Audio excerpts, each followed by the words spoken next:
Jusqu'à 9h, Good Morning Business. Il est 7h44 et notre invité, c'est le directeur général de Plastic Omnium, Laurent Fabre. Bonjour. Bonjour. Alors, est-ce que vous faites partie des 71% de patrons mondiaux qui sont optimistes et confiants dans l'avenir? 10 points de plus qu'en début d'année, malgré la guerre, malgré la crise énergétique. C'est ce que nous révélait tout à l'heure l'étude de KPMG. Nous, on fait partie des gens qui sont peut-être pas confiants, mais conscients de la situation, qui s'adaptent, qui anticipent. Et qui sereins aussi ou pas? Et qui vont de l'avant, oui, qui sont sereins, parce qu'on est très conscients des forces que nous avons dans le groupe, des forces des équipes, de la capacité à affronter des crises. Et puis, on a une implantation mondiale. Donc, 140 usines, hein? 140 usines partout dans le monde. Donc, la réalité européenne n'est pas la réalité américaine ou asiatique. Ça veut dire quoi? Vous êtes pessimiste sur l'Europe?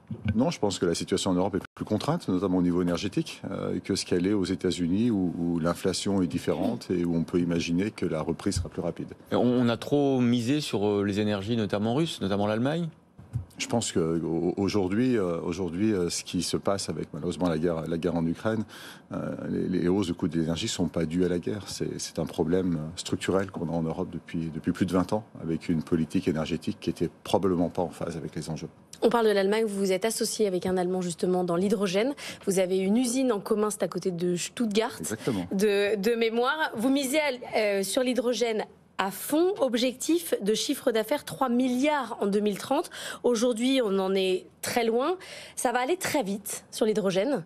Ouais, je pense que ça va aller très vite sur l'hydrogène, parce que l'hydrogène, ça a beaucoup d'avantages. C'est une voiture électrique, ou la mobilité électrique, donc il n'y a pas d'émission de gaz carbonique à l'échappement. Ouais. C'est propre. Après, il faut voir la production, mais ça c'est un autre sujet. Bien sûr, mais comme l'électricité, ouais. C'est le même enjeu.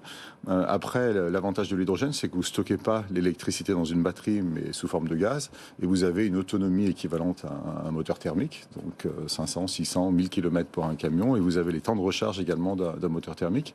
Et puis l'hydrogène, oui, parce qu'on remplit, en fait, on fait son plein de gaz comme on fait un plein d'essence, quoi. Une voiture, c'est 3 minutes, un camion, c'est les temps de camion, et c'est des autonomies équivalentes. Aujourd'hui, c'est beaucoup plus cher parce que la technologie n'est pas mature comme la technologie de la batterie. Par contre, l'autre avantage de l'hydrogène, c'est que quand vous faites une pile à combustible, ce qu'on fait en Allemagne avec notre co-entreprise, c'est principalement de l'acier dans la pile à combustible. Or, l'acier, c'est une matière qu'on maîtrise dans l'industrie automobile, qui est produite en Europe, qui a des coûts qu'on maîtrise. Il y en aura en quantité suffisante, ce qui n'est pas forcément le cas sur les voitures toutes à batterie. Vous avez du lithium, du cobalt, du nickel, avec des enjeux de matières premières qui ont des prix très très élevés aujourd'hui, et des enjeux géopolitiques forts, parce que ce sont des matières qui ne sont pas produites ou raffinées en Europe. Mais alors pourquoi est-ce que l'Europe a décidé de faire du tout électrique? Pourquoi est-ce qu'on a demandé à nos constructeurs, à Renault, à Stellantis, d'aller à fond sur l'électrique? Il ne vous a pas échappé que je ne fais pas partie de la Commission européenne, donc c'est pas moi qui ai décidé. Je pense que l'Europe a une ambition qui est la bonne, à savoir de décarboner la mobilité et l'industrie. Je ne pense pas que le rôle de l'Europe, ce soit de définir la technologie qui nous permettra d'y arriver.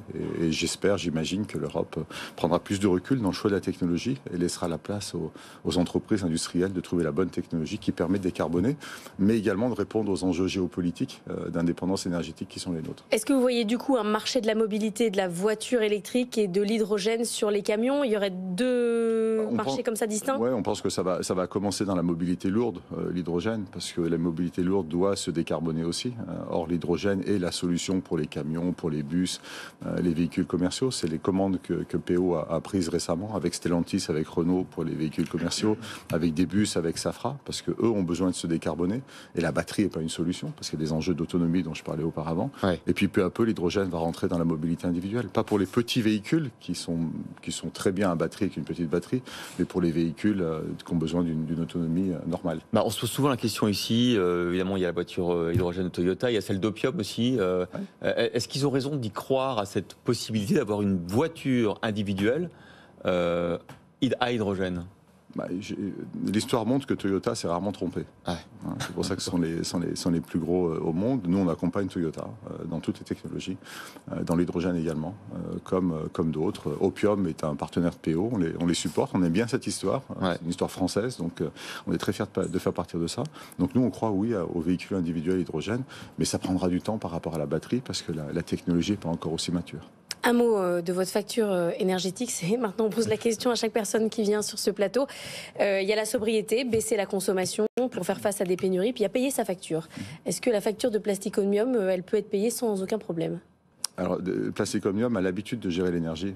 Donc aujourd'hui, on parle de sujets qui pour nous sont des sujets qu'on connaît depuis longtemps. On a un programme qui s'appelle Top Planet chez PO depuis 2006. Donc ça fait depuis 2006 qu'on réduit la consommation d'énergie. On n'a pas attendu les dernières annonces. C'est ce que nous disent tous les patrons. Ils nous disent le plan quoi. sobriété, c'est bon, on connaît, on sait faire. C'est pas ça le problème. Le problème, c'est le prix de l'énergie. Est-ce qu'on pourra payer la facture? Oui, donc étant donné que avant la guerre en Ukraine, on savait que structurellement il y aurait une tension sur l'énergie de par la transition énergétique, c'est normal. PO s'est couvert pour cette année. Donc cette année, on a des prix d'énergie qui sont tout à fait comparables à ce qu'on avait l'an dernier. Donc on a anticipé et nous nous sommes couverts pour cette année. Est-ce qu'il y a un risque, effectivement, que beaucoup d'entreprises mettent la clé sous la porte parce qu'elles ne pourront pas payer la facture, ou alors décident d'aller produire ailleurs qu'en Europe? Ouais, je pense que le principal risque qu'on a dans l'industrie actuellement en Europe, c'est pas forcément un risque de pénurie, c'est un risque de est-ce que les petites entreprises, ou certaines qui ne sont pas couvertes, ou certaines qui sont très énergivores de par leur production, vont pouvoir payer leurs factures, et puis vont rester à terme en Europe, ou vont aller décider d'aller produire ailleurs. Je pense que ça, c'est la délocalisation énergétique. Je ne sais pas si c'est une délocalisation énergétique, mais je pense qu'il y a un risque à court terme que certains n'arrivent pas à payer leurs factures et qu'ils en tirent éventuellement les conséquences. Quelles sont vos perspectives de croissance, du coup, compte tenu de ce contexte un peu compliqué, même malgré votre optimisme pour l'an prochain, en termes notamment de croissance de chiffre d'affaires, de recrutement? Vous êtes sur quelle tendance? Nous, on continue d'avancer. Vous parliez de l'hydrogène tout à l'heure. Donc, on investit très fortement dans l'hydrogène. On a doublé les effectifs. On va continuer. On a investi. On va faire une usine en France qu'on a annoncée la semaine dernière avec la visite ministérielle dans notre centre de recherche à Compiègne. Donc, on continue. L'usine, elle sera à Compiègne. À Compiègne aussi. Ouais, et puis, on a annoncé hier soir l'acquisition d'une entreprise dans l'éclairage. Donc, Plastic Omnium se lance dans l'éclairage. On aura une division d'1 milliard d'euros dans l'éclairage. Donc, ça viendra tout ça porter la croissance du groupe. Donc, ajouter de la valeur à ce qu'on fait aujourd'hui. Donc on continue à avancer. On ne pense pas que la croissance sera en volume. Ouais. Donc nous, la croissance, ce sera en valeur. On en profite de vous avoir sur ce plateau. L'industrie automobile, c'est le stop and go avec les pénuries de semi-conducteurs. Est-ce que ça vous affecte, vous? Est-ce que vous avez du coup du stock de produits que vous devez livrer à des voitures, mais que vous ne livrez pas parce que derrière, les voitures ne sortent pas des usines parce qu'il n'y a pas les semi-conducteurs? Oui, c'est une réalité qu'on a depuis 2 ans. Avec des stop and go, il y en a moins. Ça s'améliore quand même, il faut le reconnaître. Ça dépend des clients, ça dépend des zones géographiques. Certains sont plus impactés que d'autres. Donc globalement, il y en a moins, mais il y en a toujours. Actuellement, vous avez cité dans vos titres certains arrêts en France. Donc on s'adapte. Merci beaucoup d'avoir été avec nous, Laurent Fabre, directeur général de Plastic Omnium.